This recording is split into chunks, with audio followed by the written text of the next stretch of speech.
আসসালামু আলাইকুম, কেমন আছেন সবাই? আজকে চলে আসছি নতুন আরেকটা ব্লগ নিয়ে। যেখান থেকে আমার ভিডিও দেখতেছেন সবাইকে অনেক অনেক দোয়া এবং ভালোবাসা।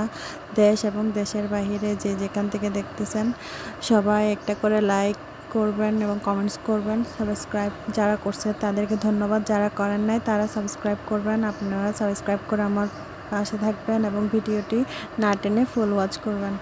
আজকে সকাল থেকে শুরু করছি। আসলে কাজটা, মেয়েদের লাইফ মানে হচ্ছে কাজ আর কাজ।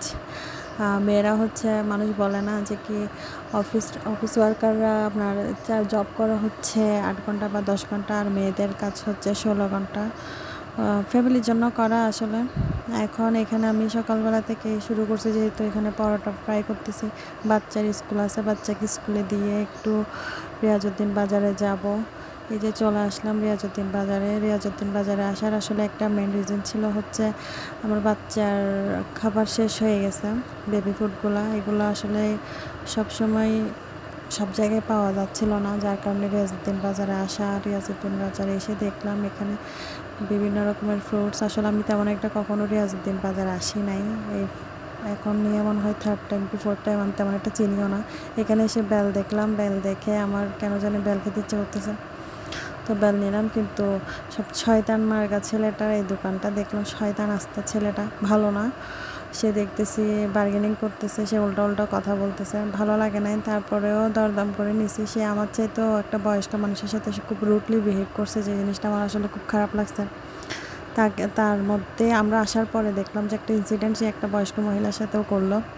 আচ্ছা যাক, তারপরেও সব জায়গায় তো আছে, ভালো খারাপ মিলেই হচ্ছে মানুষ, পৃথিবীতে তো এমনই চলতেছে। আর ধান্দাবাজদের ভিড়ে আমাদেরকে ভালো মানুষগুলো খুঁজে নিতে হয়, ভালো মন্দ মিলেই হচ্ছে জীবন।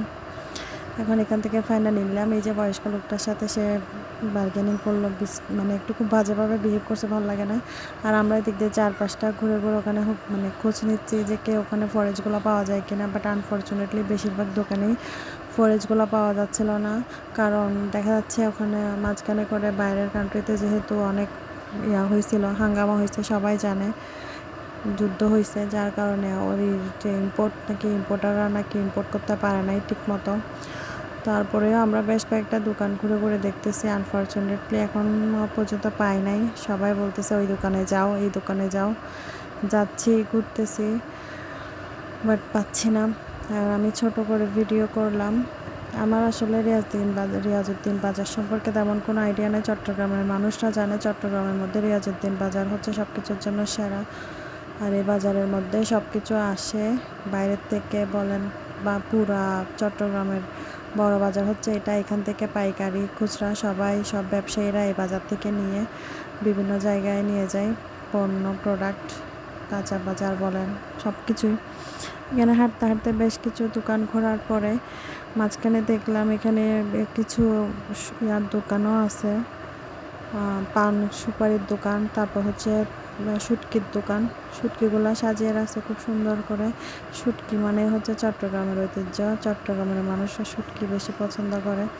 আর শুটকি হচ্ছে চট্টগ্রামের মানুষের প্রিয় খাবার। স্পেশালি শুটকি দিয়ে হচ্ছে ছুরি শুটকি দিয়ে বেগুন। চট্টগ্রামের মানুষরা বিখ্যাত হচ্ছে শুটকির জন্য। এই যে খুব সুন্দর করে সাজিয়ে রাখছে, ভালো লাগতেছিল। আমরা বেশ কিছু জায়গায় ঘোরাঘুরি করলাম, বেশ কিছু দোকানে গেলাম, বাট আনফর্চুনেটলি পাই নাই। এই দোকানটাতে দেখলাম আছে কয়েকটা প্রোডাক্ট। তারপর আবার আমাদেরকে ডেকে বললো হ্যাঁ আছে কয়েকটা, আপনারা দেখতে পারেন। দেখলাম, বাট ওইখানে আমরা যেটা চাইতেছি সেই প্রোডাক্টটা পাই নাই। এখন আমি 4-5টা আস্তে আস্তে আস্তে আস্তে ঘুরতেছি। আর আমার ক্যামেরাটা খুব তাড়াতাড়ি ঘোরানোর কারণে অনেক জায়গায় ব্লার হয়ে গেছে, যেটা হয়তো বা দেখতে ভালো লাগে নাই। আমার আসলে ভিডিও কোয়ালিটি নিয়ে একটু হয়তো সমস্যা হচ্ছে, সবাই একটু ক্ষমা সুন্দর দৃষ্টিতে দেখবেন। দেখার পরে আর আপনারা বেশি বেশি করে লাইক করবেন এবং কমেন্টস করবেন সুন্দর, কারণ আপনাদের একটা লাইকের কারণে আমার ভিডিওটা আরও 10 জনের সামনে যাবে। যে জিনিসটা আমি প্রত্যেকটা ভিডিওতে বলতেছি, এখানেও রিকোয়েস্ট করতেছি আমার ভিডিওটার কেটে কেটে দেখবেন না। আমি সবার ভিডিও দেখি, কমেন্টস করি, হয়তো বা অনেকের ভিডিওতে কমেন্টস করতে পারতেছি না, এই জন্য সরি। আমার বাচ্চার এখন পরীক্ষা চলতেছে, হয়তো আমি সময়টা দিতে পারতেছি না। ভিডিও দেখতেছি বাট কমেন্টসটা করতে পারতেছি না। এখানে দেখলাম এই শুটকিগুলোকে কী শুটকি বলে আসলে আমার আইডিয়া নেই। সরি সেটার জন্য, বাট ভালো লাগছে সেই হিসাবে। এখানে দেখলাম মুদির দোকানগুলোতে মুদির দোকানিরা খুব সুন্দর করে সাজিয়ে গুজিয়ে রাখছে। আমরা যেতে যেতে প্রায় ভিতরের দিকে চলে আসছি। এই সাইডে আসলে এই জায়গাটাতে আমরা বলতে গেলে অনেকটা মানে গুলিয়ে ফেলছি কোন সাইডে বের হবো, যার কারণে আমরা দেখতেছি ঠিক আছে যাচ্ছি, সবার কাছে জিজ্ঞাসা করতেছি কোন সাইড দিয়ে বের হয়ে যাবে আর কোন সাইড দিয়ে মার্কেটটা। তো ফাইনালি এই পাশটা আসছি, আসার পরে দেখলাম এই পাশে একটা মার্কেট আছে, এটাকে অবশ্যই তামাকুন্ডি লেন বলে যদি আমার ভুল না হয়, যেহেতু আমি বোর্ডের মধ্যে দেখলাম।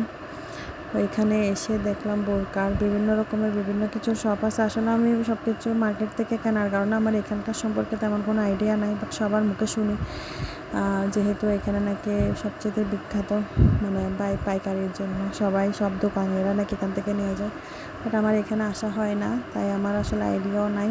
তারপরে আমার বাচ্চার ফুডের জন্য আসা, এখানে দেখলাম বেশ কিছু দোকান এখনও বন্ধ। আমরা যেহেতু সকালের দিকে করে গেছি আর এখন আজকে যেহেতু সকালের দিকে যাওয়াতে এখনও মানুষ কম, এমনিতে ভিড়ের জন্য নাকি হাঁটা যায় না, আর গলিগুলো খুব চাপা চিপা টাইপসের। আমার চাপা চিপা জায়গাগুলোতে আসলে দম বন্ধ হয়ে আসে, আমার একটু এটাতে সমস্যা আছে। তারপরেও যাক আলহামদুলিল্লাহ যে কি গেছি, ফাইনালি পেয়ে গেলাম এই দোকানটাতে দেখলাম সবগুলো ফুড অ্যাভেলেবেল ছিল এবং নিউলি আনছে, ইম্পোর্ট করছে। তো ওখান থেকে ফুডগুলো নিয়ে আরও কিছু বাজার নিলাম, মাছের মুরগিগুলো নিয়ে চলে আসছি বাসায়। এখানে একটু ধোয়া কাজ চলতেছে আর বাচ্চাকে স্কুল থেকে নিয়ে আসছি, আসার সময় অফিস থেকে কাঁচা আমও আনলাম, এনে যেহেতু আমের আচার দিব সেজন্য নিয়ে আসলাম আম। এখন আমগুলো আমার বাচ্চা সে ঝুড়িতে রাখতেছে সাজিয়ে, যেহেতু এখন দুপুরবেলা আমাদের আসলে কিছু রান্নাবান্নাও করতে হবে আজকে, যেহেতু গরম পড়তেছে, তাই চিন্তা করলাম বাইরে থেকে আসছি, আসলে তেমন একটা রান্না করতে ইচ্ছে করতেছে না, হালকা পাতলা দুপুরের সাথে সাথে আয়োজন। রান্নাটা দেখালাম না, জাস্ট করে এখানে শেয়ার করছি। ডাল রান্না করলাম আম দিয়ে, টক দিয়ে, এখানে মাছ ফ্রাই।